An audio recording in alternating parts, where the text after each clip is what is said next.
Hi, my name is Betsy Ross and I'm a physical therapist. I work primarily in acute care. I'd like to thank you for attending this class today. This class will consist of some education about what strokes are and why they occur, as well as some specific information about our focus topic today. Feel free to take notes during the class so that you remember to ask questions to your doctor, nurse, therapist, or case manager. First, I'll describe the origin and physiology of strokes. There are two types of strokes, ischemic and hemorrhagic. Ischemic strokes account for 87% of all strokes and result from an obstruction in a blood vessel, restricting oxygen transport within the brain. You can think of it as a clot type of stroke. Hemorrhagic strokes account for the remaining 13% of strokes and result from weakened blood vessels rupturing and allowing blood to flow into and compress surrounding brain tissue. You can think of it as a bleed type of stroke.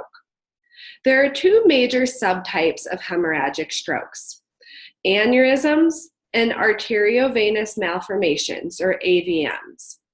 Aneurysms are ballooning effects of weakened blood vessels. When they rupture in the brain, they become hemorrhagic strokes. AVMs are clusters of abnormally formed blood vessels that are at higher risk for rupture. Symptoms of stroke can vary greatly based on the location of the stroke within the brain.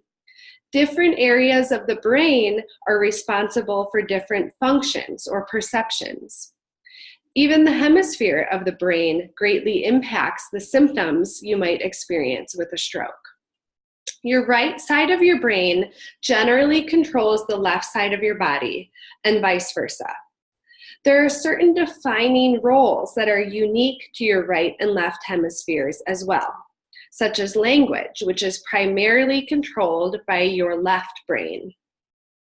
Signs of a stroke can include sudden confusion, difficulty speaking or understanding speech, sudden numbness or weakness of the face, arm, or leg, especially on one side of your body, sudden difficulty with vision in one or both eyes, sudden trouble walking, dizziness, balance or coordination problems, or a sudden severe headache of unknown cause. One important acronym to remember is FAST, F-A-S-T. It stands for face, facial weakness or drooping. The A stands for arm, arm weakness or sensory changes, especially identified when one arm cannot maintain an outstretched position compared to the other. Speech, difficulty understanding or producing speech. And time. Time is of the essence, and it's time to call 911. The time aspect of this acronym is really important because, especially in the case of an ischemic or clot type of stroke, there are medications and surgical procedures that can be done only within a short amount of time for those who qualify for those procedures. If you suspect that you or someone you know is having a stroke, you should get to the emergency room safely and quickly to rule it out. The prognosis and healing time vary greatly between all patients with stroke. Some factors for prognosis and healing time include the area of the brain affected, the type of stroke, the interventions used to treat the stroke, the time between the onset of symptoms and when treatment was received, and all of the risk factors that we are about to discuss. The more risk factors you have, the more difficulty you may have recovering from a stroke, or the more likely you may be to have an additional stroke. Not everyone makes a full recovery from stroke. Some people heal quickly, and some people take a long time to recover. Some of the most significant risk factors for having a stroke include high blood pressure or hypertension.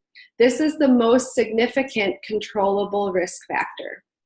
Smoking, nicotine and carbon monoxide from cigarettes damage blood vessels and create a higher likelihood for strokes to occur. Diabetes, which frequently accompanies high blood pressure and high cholesterol. Poor diet. Diets high in fat and cholesterol have a tendency to increase blood cholesterol levels. Diets high in sodium have a tendency to increase blood pressure. Physical inactivity. Lack of exercise frequently leads to the diseases we already talked about. Obesity. Being even 5 or 10 pounds overweight begins to increase your risk for stroke.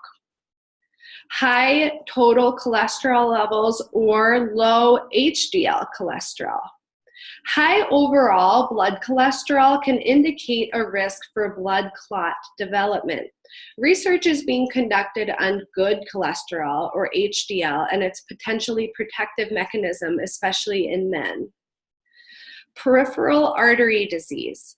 Narrowing of blood vessels due to fatty plaque buildup in the arms and legs can increase risk for clots forming and then traveling to the brain, potentially causing strokes.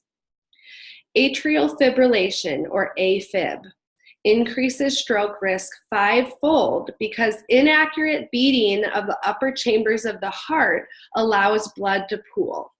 Pooled blood can lead to clot formations, and clots can travel to the brain, increasing the chance of having an ischemic stroke. Other heart diseases like coronary artery disease, heart failure, dilated cardiomyopathy, or enlarged heart, or sickle cell disease can also increase risk for stroke. There are also risk factors that you can't change, such as your age. The likelihood of stroke doubles every 10 years after age 55. Gender. Women are more likely to experience strokes and to die from a stroke compared to men. Family history, race, a history of a prior stroke. 1/4 of people will have another stroke after their first stroke, and having a TIA or a mini stroke makes you 10 times more likely to have a full stroke. Socioeconomic status and poor sleep habits. If you're unfortunate enough to be predisposed to a higher risk of stroke because of something that you can't control, it's even more important to try to decrease your risk by modifying the risk factors that are within your control. We're going to pause here and switch gears to discuss a specific topic related to stroke recovery.